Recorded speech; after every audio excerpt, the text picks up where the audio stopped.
Hola, soy Mercedes Ruyés y estamos en Montejo de la Vega de la Serrezuela, en el nordeste de Segovia. Nuestro emprendimiento se llama Ante Basin Arts y creamos usando técnicas de batik, shibori y otras técnicas experimentales de tintado textil. Ante Basin Arts es el nombre de nuestro emprendimiento y viene de Ante Basin, que es una palabra en sánscrito que significa algo como habitante de la frontera, siempre entre el viejo pensamiento y la nueva comprensión en estado de aprendizaje. Y elegimos este nombre porque nos representa muy bien el proceso creativo en el taller, siempre explorando, experimentando, buscando cosas nuevas. Bueno, mi recorrido en el mundo de la artesanía empezó hace unos 15 años en Argentina, en talleres de papel reciclado y también con cerámica. Y desde hace un poco más de 6 años, cuando llegué a Canarias, comencé a aprender de la mano de Rafa el batik.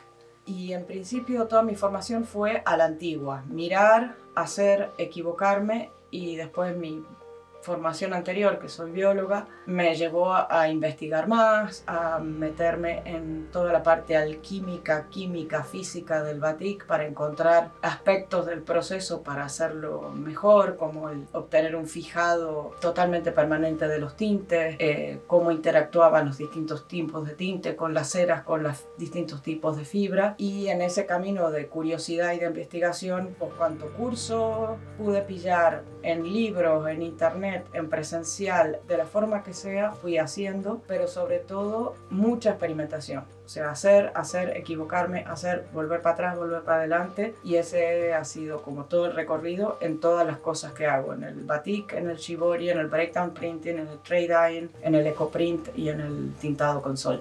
En el taller creamos usando batik cuadros y camisetas en donde trabajamos el batik de una forma más tradicional que contemporánea. Y luego con todas las otras técnicas de tintado textil y el batik creamos telas para a su vez crear bolsos, furoshikis, cojines, fulares, neceseres, para lo que sea que uno pueda usar una tela.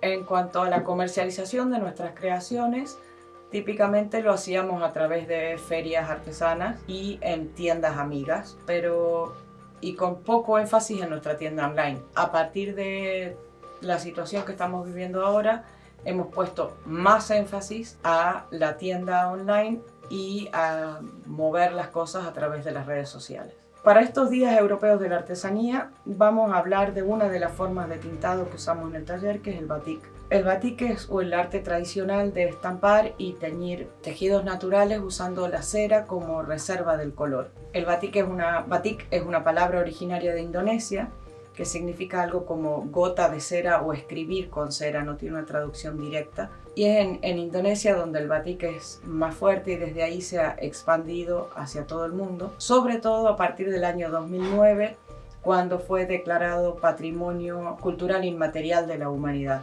Las telas que usamos para trabajar en batik son telas de 100% algodón, que pueden ser de 200, 300 o 400 hilos, como esta, por ejemplo, que es de 200 hilos. También podemos usar satín de algodón, que tiene una trama un poco más cerrada, que ya vamos a ver después en la parte del craquelado cómo puede cambiar los resultados. También podemos trabajar batik sobre lino, que al ser una tela más tramada nos va a dar un resultado bastante diferente que cualquiera de estas. Otra tela que podemos usar es el bambú, en este caso es fibra de bambú orgánico que usamos para los fulares, y esto que es un jersey de bambú que tiene un 95% de bambú y un 5% de elastano que le da el jueguillo al jersey. Siempre y cuando la tela tenga más de 90% de algodón va a funcionar bien para trabajar la técnica de batik. También podemos usar cáñamo, que no tenemos ahorita,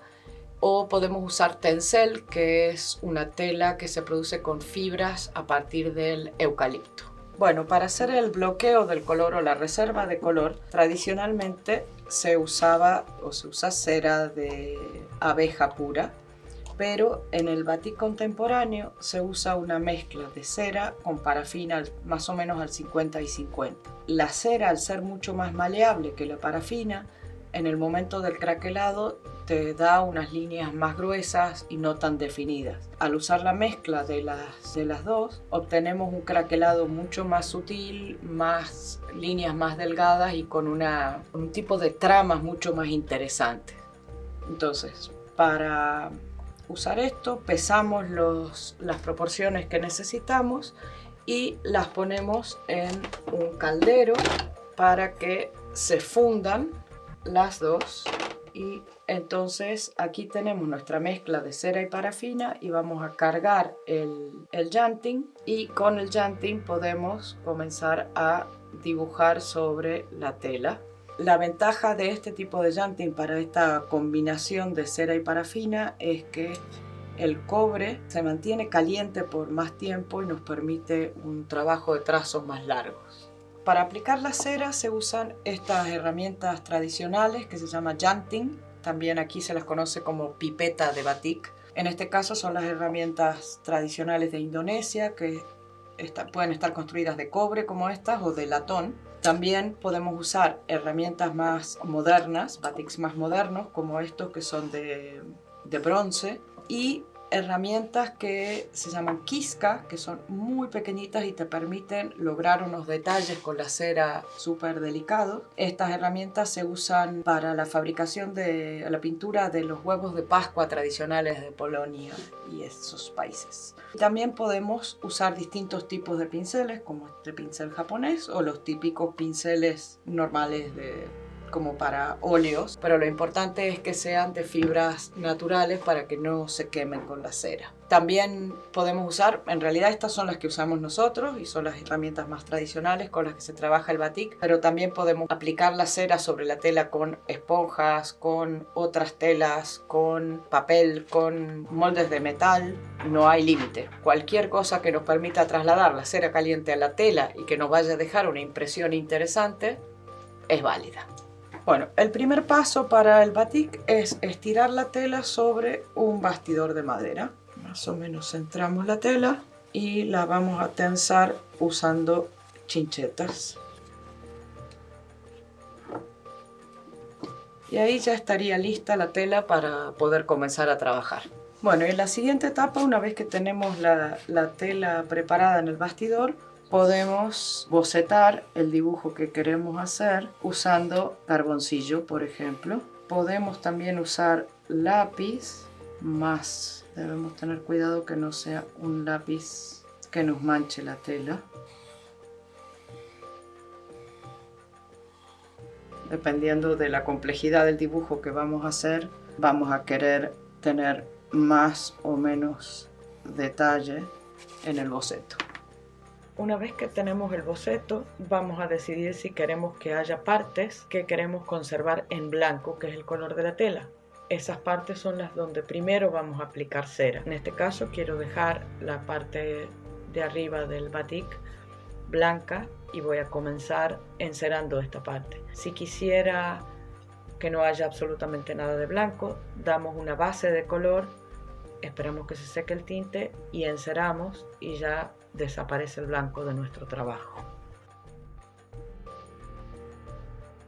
Una vez que hemos dado la primera capa de cera a lo que queremos blanco, ahora cuando yo ponga la tinta no va a entrar el color donde está la cera. Entonces el siguiente paso es preparar la tinta. Entonces vamos a empezar con un poquito de agua y los tintes que usamos son tintes, se llaman tintes reactivos, que se caracterizan porque son especiales para tintar en fibras celulósicas, algodón, lino, bambú, tencel, todas las telas con las que trabajamos. Y lo que ocurre es que la molécula del tinte forma un enlace con la molécula de celulosa y queda fijado. ¿Qué significa que queda fijado? Que aunque lo pongamos en la lavadora con otras cosas, no va a soltar el color. Y el primer paso es disolver el tinte. Vamos a comenzar a dar el color y como vemos el color no va a entrar donde tengo puesta la cera. Bueno, ahora que ya he bloqueado el color blanco con cera, ahora he bloqueado el amarillo con cera, le vamos a dar un naranjito por encima que va a ser nuestra siguiente capa de color.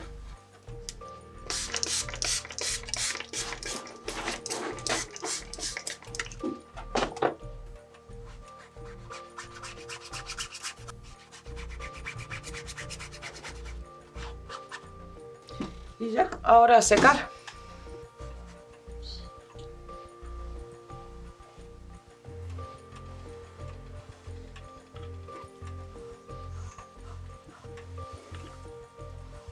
Hemos dado una capa de cera, hemos cubierto en blanco, hemos puesto el tinte amarillo y lo hemos encerado.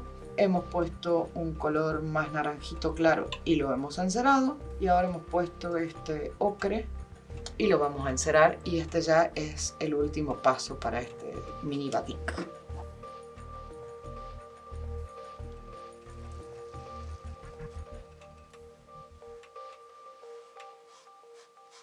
Bueno, ahora que ya esto está todo encerado, vamos a craquelar. ¿Qué es craquelar? Craquelar es quebrar la cera que tenemos acá para crear estas líneas que le van a dar otra dimensión al batik. En este caso estoy eligiendo craquelar un poco más en la parte blanca.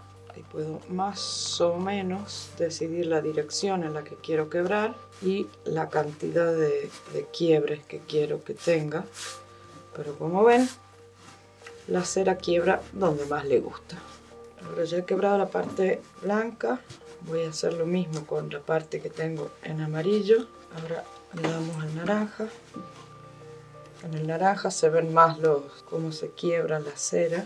Y yo podría elegir dejar partes sin craquelar. Entonces ahora que está más o menos quebrado, ponérselo guantes.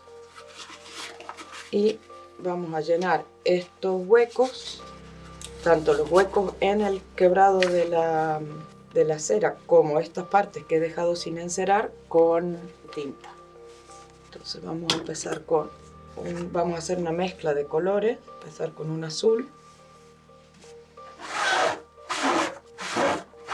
y con una esponja le vamos pidiendo que se meta en los quiebres. Ahora lo vamos a combinar con un rojo para oscurecerlo, que nos va a llevar los árboles y las líneas a un casi negro para darle mayor contraste.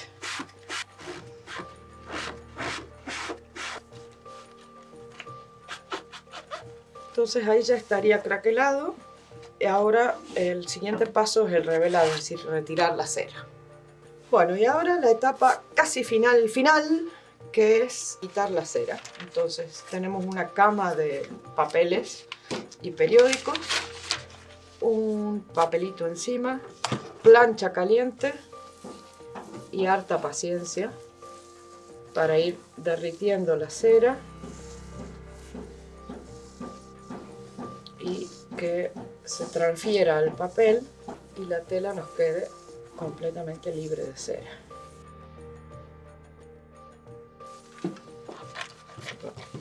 Y seguimos con este procedimiento hasta quitarle toda la cera, pero acá podemos ver cómo la cera ha hecho el efecto de bloquear cada color y las líneas que hemos logrado con el craquelado.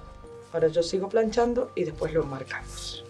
Una vez que hemos terminado de planchar, hasta asegurarnos que no queda nada de cera sobre la superficie de la tela, procedemos a enmarcar el batik. Nosotros elegimos estirarlo sobre bastidores de madera para poder darle una buena terminación y además porque nos gusta lo orgánico que es la tela desnuda. Pero también se pueden, y tradicionalmente se enmarcan así, se pueden poner con un marco con cristal tradicional, digamos, típico enmarcado de un cuadro. El batik que les he mostrado es, bueno, hemos hecho un batik muy sencillo, geométrico, pero también, por ejemplo, en este caso he trabajado con Kifka y con muchas capas de color para lograr también, de nuevo, mi propia interpretación de las texturas del paisaje aquí en Montejo. En este caso también es una cosa muy simple, con un trabajo de Kifka y con distintas tonalidades del mismo negro y marrón y un poco de pincel en la luna. O podemos trabajar más de la forma que se trabaja en la acuarela, con los degradados, bloqueando algunas partes con cera que quiero que queden casi blancos y trabajando los matices de color sobre el resto de la figura. Bueno, muchísimas gracias por haber venido a visitar nuestro taller de forma virtual para estos días europeos de la artesanía. Esperamos poderlos ver pronto en alguna feria o en algún evento. Mientras tanto, pueden darse una vuelta por nuestras redes sociales o por nuestra página web y va a ser un gusto contestar cualquier pregunta o consulta que tengan. ¡Hasta pronto!